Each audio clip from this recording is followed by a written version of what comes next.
Magandang gabi po sa lahat. Tayo nagbabalik ulit dito sa ating munting channel po para mag-discuss ng another coins ulit at ihilig natin talagang mangulikta ng barya. Kaya tayo nandito nagsiselling ng kanilang mga presyo ang ating mga coins na koleksyon. Isa naman tayong kolektor. Magandang gabi po sa lahat. Ayan. Ang pag-usapan natin barya ngayon po ay barya po ng BSP 1 peso po. Ayan. Year 2000 po, 2004 po ng magnetic. Ayan. Pagkatalikod naman po, makikita nyo ang year 1993, ang pagtatag ng ating Bangko Sentral, and then Catwheel po. Diyan po bumabase ang ating mga kolektor kung anong reverse uday ang isang coins. Ayan pong pabilog po na yan. And then Bangko Sentral ng Pilipinas. Ayan. 1 peso po. Nakapalog po ito sa BSP series. Ayan. Pero common lang ito. Titignan natin nga lang ang mga presyo nito sa ating mga online selling kung magkano ang kanyang halaga na. Ayan. Year 2004. Ayan. Bago yan, tayo magpapasalamat muna sa lahat ng ating tagapagsubaybay dito sa ating munting channel, lalo-lalo ng aking mga subscriber dyan. Thank you so much sa inyo lahat. Mabuhay po kayo and God bless. Magandang gabi po sa lahat ng ating mga manonood. Ayan.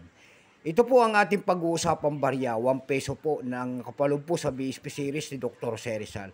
Pero bago yan, ayan, yung namang hindi pa po nakapag-subscribe dito sa ating munting channel, anyayahan ko lang sana kahit malaking bagay na po tulong ang inyong magagawa. Tulad na lamang po sana ng pagpindot ng ating subscribe button, like and share para ma-update ko kayo sa mga latest ko pang gagawin mga video po. Ayan, tingnan natin ang kanyang presyo sa ating mga online selling at magandang gabi po. Pero bago natin makita ang kanyang presyo, kilalanin mo muna natin siya. Issue po nito ay Philippines po, period Republic 1946 up to date po. Type nito standard circulation coins, years 2003 hanggang 2017. Value nito 1 peso, nakapalog po sa BSP series. Currency piso 1967 up to date po. Ayan. Kung sa materialis gawa po ito po ay nickel plated steel, lamamagnet po yan. May bigat lamang itong 5.35 grams, may habang 24 mm. May kapal po naman itong 1.9 mm. Hugis po bilog, orientation ay medal alignment. Number M-17107, reference number KM-269.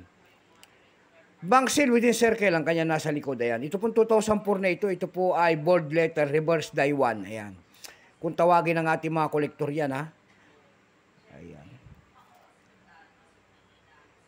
May price na rin to doon sa ating numista.com pero wala pa pong mintage kung ilang pirasong ginawa ng ating Bangko Sentral.